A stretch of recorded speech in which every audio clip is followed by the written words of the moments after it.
Manila Mayor runs for presidency in year 2022. Lamang po, kumakatok ako sa inyo at kakatok ako sa inyo sa mga lugar ninyo upang hingin ang inyong idea.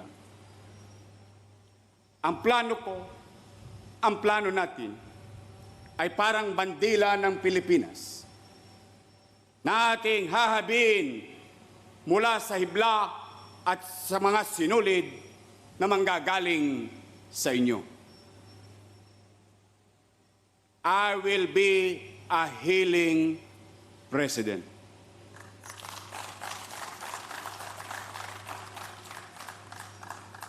Katuwang tayong napili.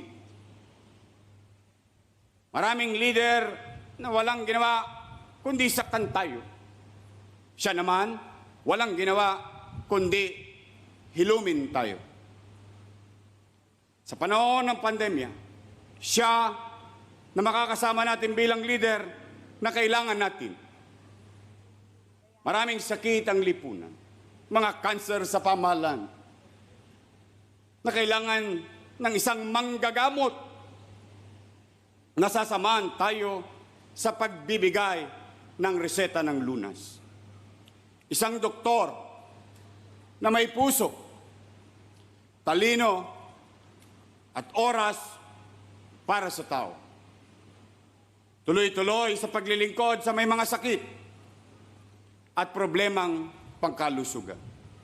Kaya ikinalulugod ko po sa inyong ipakilala ang aking partner, ang susunod na Vice Presidente ng Pilipinas, Dr. Willie Ong. Kayang-kaya niyang ipagpatuloy ang mga bagay na nasimulan na natin sa lungsod ng Maynila at mamamayan nito.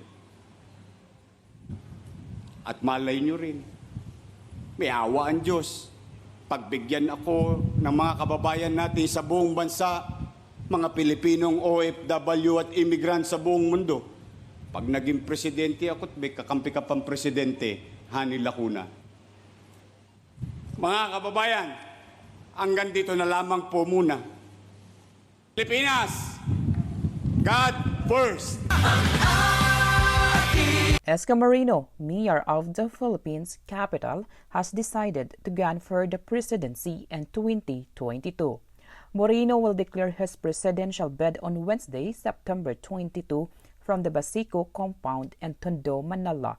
Banayo said his running mate would be Willie Ong, a doctor and a public health advocate who ran for senator in 2019, lost but managed to get the second highest number of votes from overseas absentee voters. Moreno's campaign manager had also been a key figure in Rodrigo Duterte's successful presidential campaign in 2016. Moreno has made waves as Manila mayor with his aggressive cleanup campaign in the city housing projects and promises to revitalize the congested and deteriorating capital.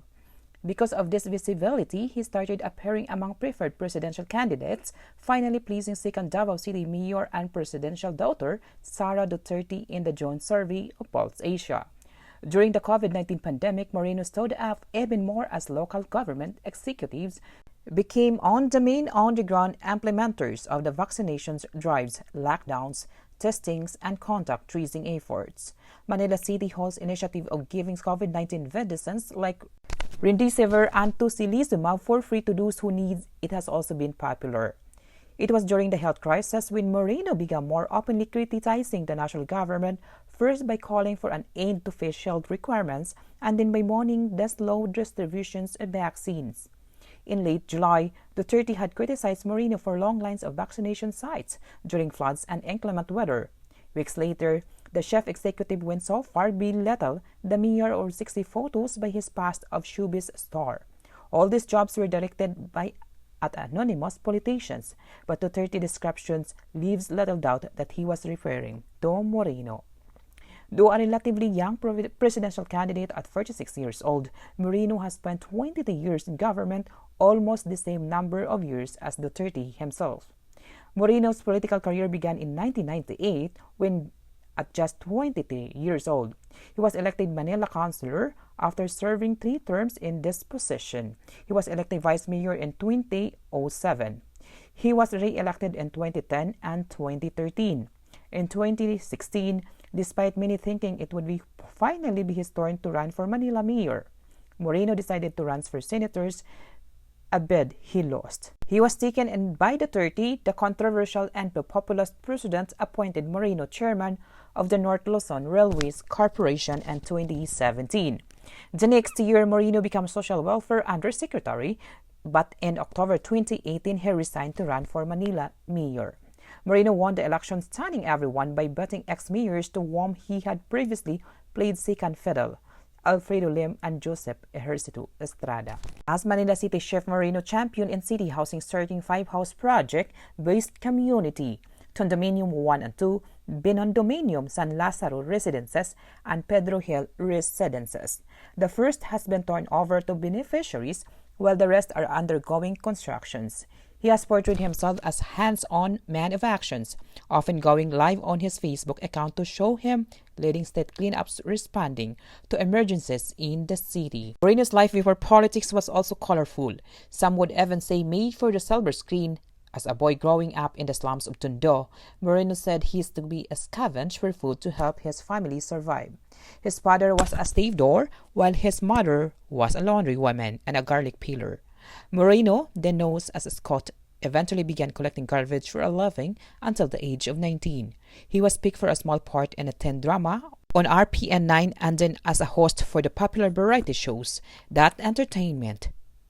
He went on to star on numerous movies. Political analysts have said Moreno's brand of populism and from the fore narrative could attract Filipinos who support or used to support Duterte. And this is Beyond Stories.